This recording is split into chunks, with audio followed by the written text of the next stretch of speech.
Joining us now live from Brussels to discuss this further is Gilbert Doctorow. He's an author, historian, and public speaker on international affairs. Thank you so much, sir, for joining us here on the program today. Now, we're hearing warnings from the U.S. to its citizens to leave Ukraine, causing more concern of an imminent invasion as they've constantly been voicing. And with these warnings from the U.S. that have been described as fear-mongering, it seems like a diplomatic solution isn't going to be reached anytime soon. Yes, it's quite possible that this conflict will go on for weeks, if not for a few more months. The Russians are capable of playing a long game.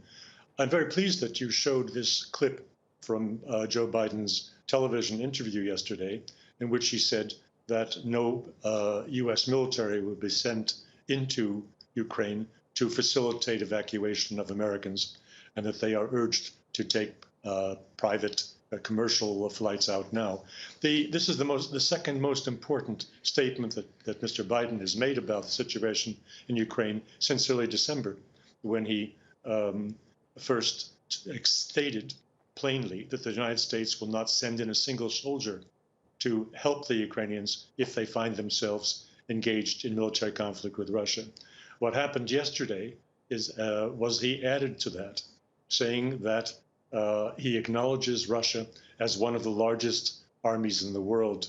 And this is not a situation like evacuation from Afghanistan, saving Americans from some terrorist organizations. Rather, it is a major military force. Now, he did not go on to say that it's also one of the most modern armies in the world, or that it is the second most powerful military force after the United States in the world. That will come. But I make that point. His recognition of Russia as a serious military force, which is new and is an important achievement of the Russian-made crisis that is around Ukraine. What do you make of the U.S. sending more troops to Eastern Europe? Are these type of actions Ukraine wants to see from the West? I don't think so.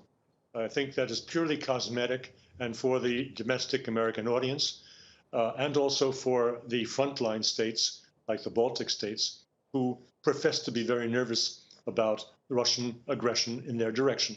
Their fears, if they are real fears, and their tears, if they are not crocodile tears, are made to show the world how important they are to Europe and to increase their position within the EU. But they have no reality. The fears have no reality. Russia has no interest whatsoever in aggressive moves towards any other state in Europe. Its attention is wholly focused on one country, which it feels threatens Russia, and that is Ukraine.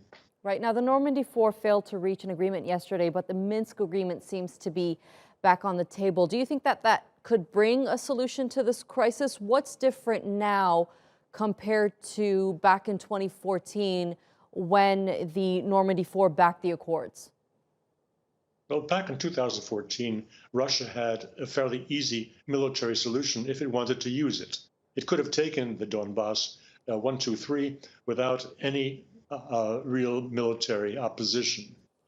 Mr. Putin did not do that. He is a lawyer by training, very well attuned to international law, and he did not intend in any way to violate international law by invading and keeping Donbass. What we see today is a very different situation. It is a complex situation.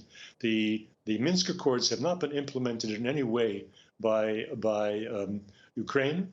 The government, which was voted in, Mr. Zelensky's government was voted in as a peace party, but no sooner did he take the presidential seat than he put in the closet all efforts to implement the Minsk Accords. That starts with speaking with the leaders of the two rebel provinces or oblasts, in Donetsk and Lugansk. He has refused to do that, and it is not only his personal whim. He is circumscribed in his ability to deal with Donbass by other powers in Kiev, namely the people who first staged the Maidan coup d'etat.